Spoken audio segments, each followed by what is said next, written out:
Bonjour mesdames et messieurs et bienvenue à Perspective. Je suis Francis Denis. C'est dimanche dernier qu'a pris fin le Forum social mondial de Montréal. Cette rencontre internationale avait pour but de favoriser la mise en commun des différentes luttes pour la justice sociale en approfondissant la connaissance et l'engagement des participants aux nombreuses problématiques actuelles.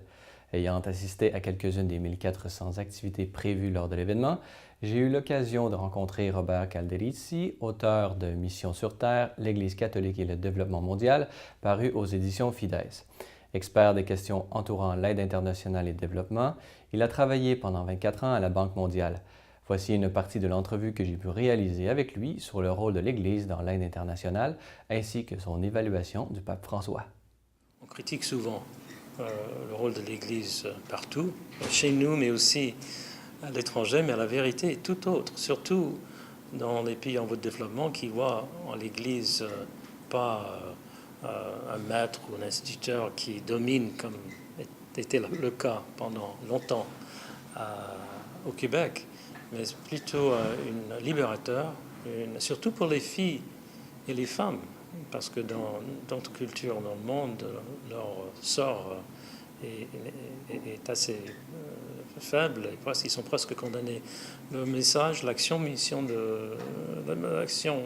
sociale de l'Église à l'étranger était très positive pour les pays en voie de développement, y compris les femmes.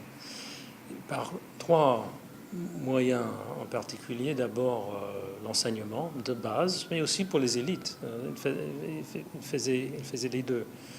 Et deuxièmement, par l'accès à des services de base comme l'eau potable, le crédit, la santé de base.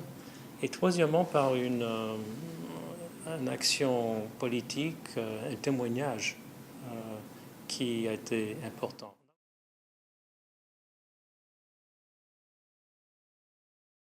Dans mon livre sur l'action sociale de l'Église, je posais la question à la fin si en fait la mission sociale de l'Église n'était pas en train de disparaître avec la retraite ou même la mort de tant de gens autour du monde qui inspirés par le deuxième concile du Vatican.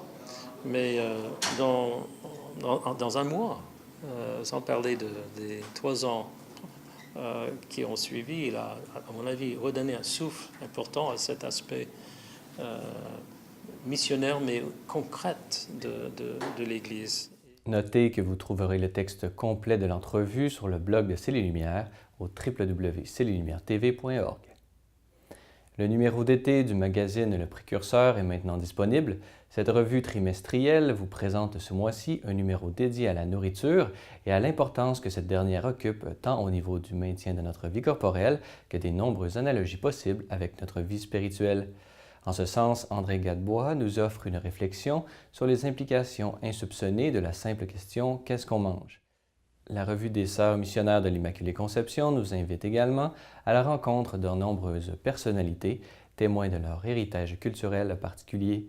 C'est ainsi qu'on nous transporte dans la vie de religieuse à Madagascar.